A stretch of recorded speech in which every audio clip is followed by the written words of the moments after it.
Let's talk about the dangers of intermittent reinforcement within relationships. I'm Leslie Wells, connection coach. I help people find deep connections within their romantic relationships. So what is intermittent reinforcement? Intermittent reinforcement is when you are not reinforced every time for something, but you are reinforced here and there. So they had this huge study that was done by B.F. Skinner. If you've ever been a psychology major, you probably are familiar with this. But basically, B.F. Skinner had this little rat city that he developed. And so he had all of these rats or mice in these different cages, and there was a lever. And every time they pushed the lever, they received a food pellet. And so they were rewarded in a positive way as soon as they pushed that. Then he upped the game and switched things all around and sent the rats into complete disarray. So when the rats were getting the one pellet, whenever they pushed the lever, they were happy, normal rats. They would get their pellet, they would get their food, they would go back to whatever they were doing. They would play in Rat City, eat, mate, all of the things that normal mice rats do. When he switched the game on the rats, he'd made it so that whenever they went to go press the lever, they did not get a pellet every time. And it was inconsistent. So whereas before they understood that it was very consistent, they pushed the lever, they got a food pellet, he then changed it where it was not consistent and the frequency changed. And so it would be maybe every 2 times that they would get a pellet, or every 3 times, or every 5 times, or every 30 times.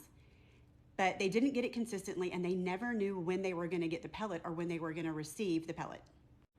So here's what happened to the rat. The rats became extremely anxious and addicted to the lever.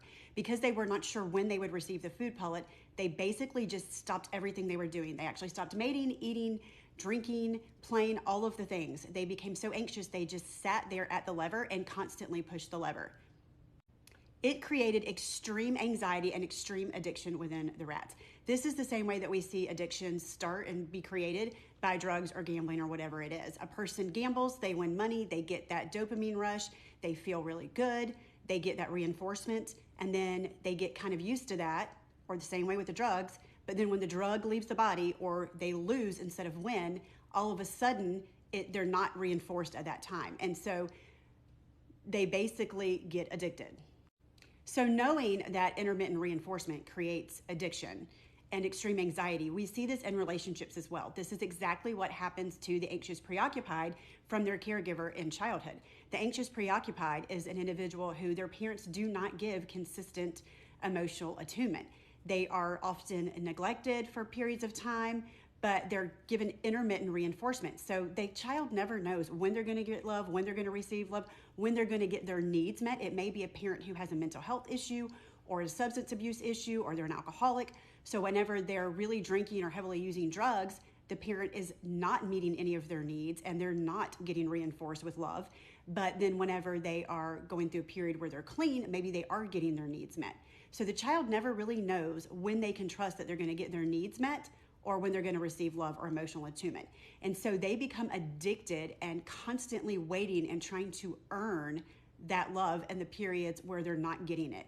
They're always anxious about when's going to be the time frame where they're not going to get it, and anxious about how they're going to go about getting it. It creates addiction.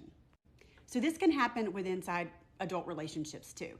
So the dangers of this are like the narcissist who creates that with their partner, where there's love bombing and there's this great reinforcement, and then all of a sudden it stops and there's cruelty and manipulation and using tactics to make the individual feel bad and guilty and shamed and all of the different things that they do. They're not consistently reinforced, but they constantly crave those moments, again, when they're love bombed or they're being treated well.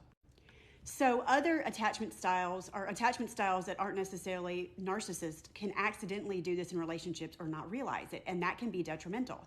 If you have an individual who leans anxious, who is with an avoidant partner, especially a DA, a lot of times there's going to be intermittent reinforcement that the DA or the avoidant leaning partner is not even aware that they're doing or creating in their partner. So if you have an anxious preoccupied who's with a dismissive avoidant, and the anxious preoccupied constantly craves love and attention and reassurance, and their value and worth comes from the relationship, well, when the DA is creating distance or space or pulling away or shutting down, that is going to create extreme anxiety in the anxious preoccupied. And then whenever the person comes back to them after they've had a little bit of space and is re-engaged in the relationship, that's going to be the reinforcement. That can create addiction. So it's just something to be aware of in relationships and something to kind of keep an eye on depending on your attachment style. And the other thing just to note is that if you're in that situation, the only way that you can really deal with it is to completely break away from the addiction, to completely break away from the thing and take space until you no longer have that addiction, because it becomes so ingrained within the brain. This is why it is so difficult for the partner of a narcissist to leave. And when they finally do, it has to be a complete and total break.